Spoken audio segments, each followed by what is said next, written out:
Good evening friends, स्वागत है आपका अपने ही चैनल द स्मार्ट ज्ञान अड्डा में। जी हाँ फ्रेंड, जीओवी मत से कई जिलों में भुगतान हुआ है। आज भी कई जिलों में भुगतान की खबर है। तो जिस जो भी व्यूअर्स अपने जिले में भुगतान की खबर की सूचना देंगे उसको जो है न्यूज में दिखाया जाएगा द स्मार्ट ज्ञान अड्डा में। और एसएसए मत से भी कल से दिसंबर महीने का वेतन का भुगतान होगा। एरियर इसी सप्ताह प्राप्त होगी, लेकिन एक नकारात्मक कारक या नकारात्मक तत्व एरियर आवंटन में काम कर रही है, जिस बाबत आपको जानकारी दी जाएगी वीडियो के अंत में। अच्छी खबर निकल करके आ रही है कि शीतलहर को लेकर के छुट्टी बढ़ा दी गई है। जैसा कि पहले भी द स्मार्ट ज्ञान अड्डा द्वारा बताया गया था कि 15 जनवरी तक छुट्टी बढ़ेगी, और वही हुआ। 15 जनवरी तक छुट्टी बढ़ गई है। अभी कुछ जिलों से पत्र निकला है, लेकिन सारे बिहार में मान करके चले ये लागू हो जाएगा। सारे बिहार में जो है छात्रों को छुट्टी मिल जाएगी। शिक्षक तो जनगणना के कार्य में लगे हुए हैं, और कुछ शिक्षक जो है विद्यालय की निगरानी करेंगे। क्या शिक्षकों को मिल पाएगा ओपीएस और समान काम का समान वेतन? इस बार फिर एक हमारे शिक्षक संघ के बूढ़े शेरों ने हुंकार भरी है। जी हाँ फ्रेंड, और देखते हैं कि 2 लाख शिक्षकों का ट्रांसफर कब और कैसे होगा, इस बाबत भी जानकारी दी जाएगी। जी हाँ फ्रेंड, तो चलते हैं अगले स्लाइड पर और देखते हैं क्या कुछ है इस अंक में। उससे पहले वीडियो को लाइक कर दे, चैनल पर नया है या अब तक सब्सक्राइब नहीं किया है तो सब्सक्राइब कर ले। सबसे पहले ये बता दें कि सारण, समस्तीपुर, सहरसा कई जिलों में जो है भुगतान हुआ है जीओवी मत से। आज भी कई जिलों से भुगतान की खबरें हैं। आप अपने जिले में भुगतान की अद्यतन स्थिति बता सकते हैं। और कल से एसएसए मत से आच्छादित शिक्षकों का भी भुगतान होगा, क्योंकि जिलावार आवंटन जारी हो चुका है। जी हाँ फ्रेंड, कई जिलों से जो है नकारात्मक सूची जमा करने की खबरें मिली है, और जो है इस बार जो है लगभग सभी जिलों में डायरेक्ट राशि जो है एसबीआई में पहुंचेगी, जिस कारण जो है 2 से 3 दिनों का जो विलंब होता था भुगतान में, वो समस्या नहीं होगी। अन्यथा की स्थिति में जो है राशि पहले यूनियन बैंक या पंजाब में नेशनल बैंक में जाती थी, जिसके बाद एसबीआई में जाती थी। तो ये समस्या इस बार नहीं है।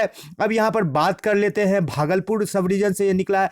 15 तक विद्यालय बंद किए गए हैं, और भी कई जिलों से ये पत्र निकला है। तो 14 तक का भी पत्र निकला था, चूंकि 15 को मकर संक्रांति का अवकाश है, तो इस बाबत जो है 16 तारीख से ही विद्यालय खुलेगा। यदि मौसम में शीतलहर के जो है ठंडापन में जो कमी नहीं आती है, तो फिर क्या होगा कि फिर इस छुट्टी को बढ़ाया जा सकता है। लेकिन ऐसा उम्मीद लगाया जा रहा है कि 15 जनवरी के बाद जो है मौसम थोड़ा सा साफ होगा, तापमान में वृद्धि होगी। जी हाँ फ्रेंड, यहाँ पर सुपौल से ये पत्र निकला है जिला शिक्षा पदाधिकारी के द्वारा, और यहाँ पर शिक्षकों को ही कहीं ना कहीं दोषी ठहराने का प्रयास किया गया है वेतन भुगतान में देरी से, क्योंकि 5 तारीख तक समर्पित करने का बात किया गया है कार्यालय को, और अब्सेंटी 25 तारीख तक देने की बात कही गई, ताकि जो है यूएएन यानी कि जो provident fund, employ provident fund में जो पैसा जमा होता है वो आपका समय से जमा हो जाए। आपको बता दें फ्रेंड्स कि जो ईपीएफ में जो पैसा जमा होता है वो 3-4 महीना जो है विलंब चलता है, कई बार 6-6 महीने तक विलंब होता है। लेकिन यहाँ पर जो है शिक्षकों के ऊपर में इसकी जवाबदेही दी जा रही है कि अनिवार्य रूप से 25 तारीख तक अब्सेंटी जमा कर दे। द स्मार्ट ज्ञान अड्डा लगातार ये शिक्षा विभाग के पदाधिकारियों से ये आह्वान कर रही है कि आप जो है लगातार सगुफा पर सगुफा देते रहते हैं पत्र के जरिए से, लेकिन जो समय वेतन भुगतान की जो कार्रवाई है वो कभी पूरा हो नहीं पाती है, चाहे वो प्राथमिक शिक्षा निदेशक का 48 घंटे का वेतन भुगतान का पत्र हो या अन्य कोई। इसलिए इस बाबत जो है शिक्षकों को दोषी ठहराना कि उनके द्वारा एब्सेंटी समय पर जमा नहीं होता है, चाहे वो यूएएन में राशि कटौती से संबंधित हो या वेतन भुगतान से, तो इसमें शिक्षक कहीं से भी दोषी नहीं है। दोषी है तो सिर्फ और सिर्फ शिक्षा विभाग दोषी है, जो कि शिक्षकों को वेतन या यूएएन का विभाग दोषी है, जो कि राशि की कटौती करती है 1800 रुपए की। जी हाँ फ्रेंड, तो ये पत्र आज ही निकला है सुपौल जिले से। यहाँ 11 तारीख का अपडेट देख पा रहे हैं फ्रेंड, 11 तारीख का है। तो अच्छी बात है, हम लोग टाइम से ही देंगे। पुरानी पेंशन को लागू करने के लिए आज ब्रजनंदन शर्मा जो प्राथमिक शिक्षा निदेशक के अध्यक्ष ने हुंकार भरी है, और पुरानी पेंशन लागू करने के लिए उन्होंने कहा है कि बिल्कुल लागू किए जाए, इसके लिए चरणबद्ध तरीके से आंदोलन किया जाएगा।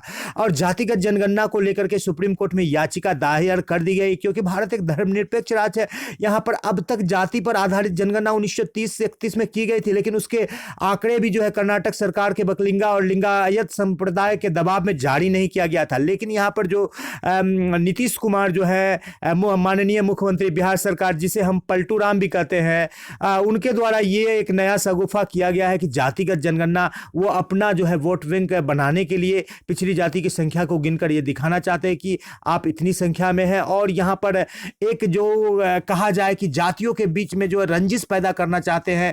91 विद्यार्थियों को जो है गोल्ड मेडल मिलेगा दीक्षांत समारोह में। ये विद्यालय नालंदा खुला विश्वविद्यालय के विद्यालय छात्र हैं।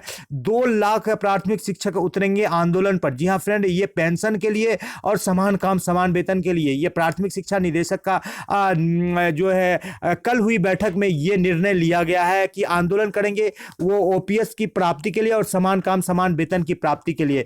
तो ये हमारे पुराने बूढ़े शेर है, इनका साथ हम नौजवान शिक्षक साथियों को देना चाहिए, ताकि ये तो अपने कुछ लोग तो इनमें इसमें ऐसे भी हैं जो कि रिटायर हो चुके हैं, लेकिन हमारे लिए यदि ये कोई बैच तैयार करते हैं तो बिल्कुल हमको उनका सहयोग करना चाहिए। 7वें चरण की बहाली के बाद शिक्षकों का तबादला होगा। जी हाँ फ्रेंड, ये पहले से भी ये खबर निकल करके आ रही है, लेकिन विचार कर रही है 7वें चरण की शिक्षकों की नियुक्ति के पहले। जी हाँ फ्रेंड, यहाँ पर 7वें चरण के बाद की बात हो रही थी, लेकिन अब ये शब्द आ चुका है पहले, तो थोड़ा सा ज़्यादा उम्मीद जग गया है। हो सकता है कि इसी महीने या नेक्स्ट महीने से जो है आवेदन लिया जाए, क्योंकि 7वें चरण बहाली में काफ़ी लंबा समय लगेगा। सरकार ये मानती है कि जो बहाली की प्रक्रिया सरकार करवाती है वो काफ़ी लेंदी और काफ़ी देरी से होता है। तो इस बाबत जो है अब वो ट्रांसफ़र को ले लेगी, क्योंकि ट्रांसफ़र पर कितना बार सरकार अपना वक्तव्य देगी, बार बार वक्तव्य देती है और उस पर फेल्यूर हो जाती है।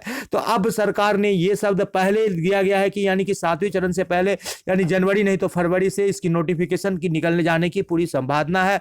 तो जो 2 लाख शिक्षक जो है ट्रांसफर के इंतजार में बरसों से बैठे हैं, उनके लिए एक उम्मीद की किरण जग रही है कि वो अपने घर के बगल में या होम डिस्ट्रिक्ट या होम ब्लॉक या होम पंचायत में जा पाएंगे।